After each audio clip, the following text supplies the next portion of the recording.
Saya bermain media sosial sejak tahun 2009, mulai dari munculnya Facebook dan diawali dengan reuni-reunian sama teman lama. Tapi sejak 2011 ketika revolusi di Mesir yang menjatuhkan Hosni Mubarak, saya akhirnya paham bahwa media sosial ternyata bisa digunakan sebagai senjata perang. Dan begitulah model perang kita sekarang, bukan lagi pakai senjata tetapi bagaimana memainkan opini di tengah massa. Harus saya akui, kalau kelompok-kelompok radikal dari Timur Tengah sangat jago memainkan media sosial. Ini dibuktikan dengan naiknya pamor Ikhwanul Muslimin di Mesir yang bisa mengambil peluang di tengah ambruknya Hosni Mubarak. Atau ISIS yang memainkan propaganda bahwa mereka adalah khalifah yang ditunggu-tunggu umat Islam. Mungkin karena sudah lama bermain di media sosial, saya jadi terbiasa dengan strategi-strategi perang pembentukan opini mereka. Ada yang model kill the messenger atau bunuh si pembawa pesan. Ketika kita menyampaikan sesuatu yang benar, ada kelompok yang langsung bereaksi dengan membangun stigma bahwa si penyampai pesan bukanlah orang benar.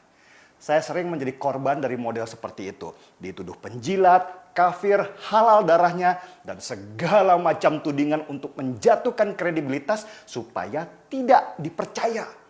Itu belum ancaman-ancaman mengerikan supaya saya tidak lagi bersuara. Ketika berhadapan dengan Taliban KPK dulu, serangan untuk membunuh karakter masif sekali. Dimunculkan istilah buzzer RP sebagai stigma bahwa saya dan mereka yang mendukung reformasi di tubuh KPK sebagai orang bayaran pemerintah. Ada juga model membangun kebencian supaya ada orang yang terpantik untuk membuat celaka.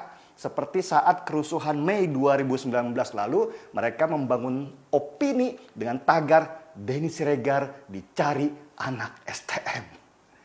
Ada juga model riding the wave atau berselancar di tengah gelombang. Kasus bintang Emon kemarin yang diserang ketika mengkritik peradilan Novel Baswedan adalah contoh bagus untuk dipelajari. Si Emon tiba-tiba diserang oleh akun-akun anonim dengan jumlah follower sebiji saja. Seolah-olah itu dari akun pemerintah. Serangan terhadap Emon ini kemudian dibesarkan skalanya lewat para komika lainnya supaya mendapatkan simpati. Dan ujung-ujungnya adalah membangun persepsi bahwa pemerintahan Jokowi otoriter dan membungkam kebebasan berpendapat. Sampai di sini, saya berhasil memetakan strategi perang opini mereka. Saya mengikuti sekali mulai dari mereka membangun stigma buzzer RP yang juga disuarakan oleh tokoh-tokoh mereka. Dibesarkan skalanya oleh media-media online, bahkan yayasan lembaga bantuan hukum segala. Dan stigma buzzer RP ini dulu hanya dipakai untuk membunuh kredibilitas mereka yang mendukung kebijakan dan program Jokowi sebagai orang yang dibayar.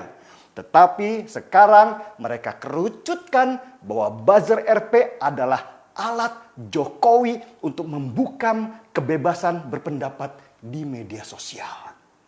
Jokowi setahap demi setahap mereka bangun citranya sebagai seorang yang otoriter. Bahkan lebih otoriter dari masa rezim Soeharto.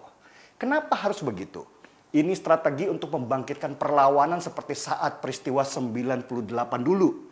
Dan seperti kita tahu bahwa demo besar harus melibatkan dua unsur penting, yaitu buruh dan mahasiswa.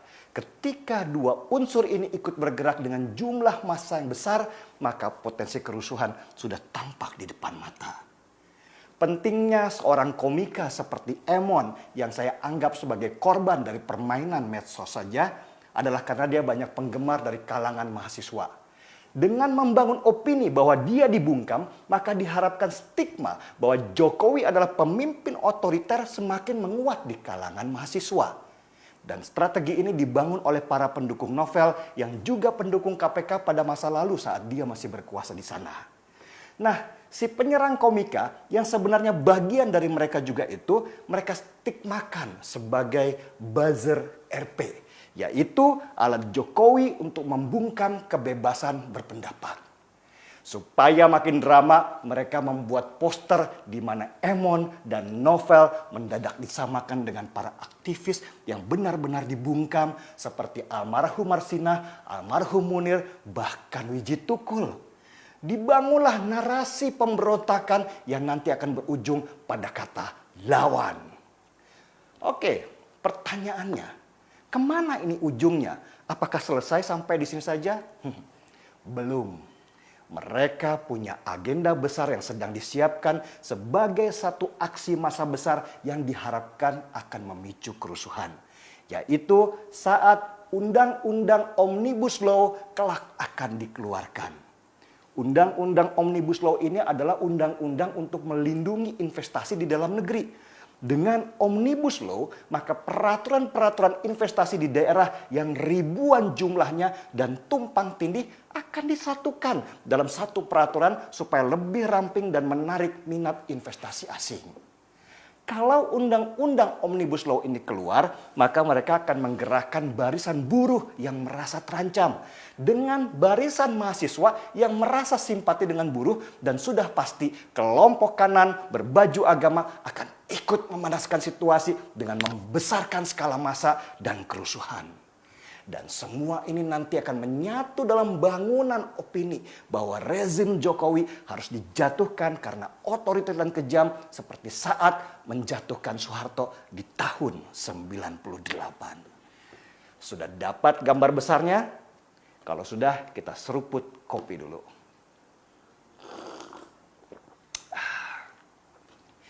Jangan lengah. Kita harus waspada selalu. Semua gerakan kecil itu akan dibangun dalam satu gelombang besar pada waktunya nanti. Markibong, mari kita bongkar semua. Saya Denny Siregar, kita di acara Time.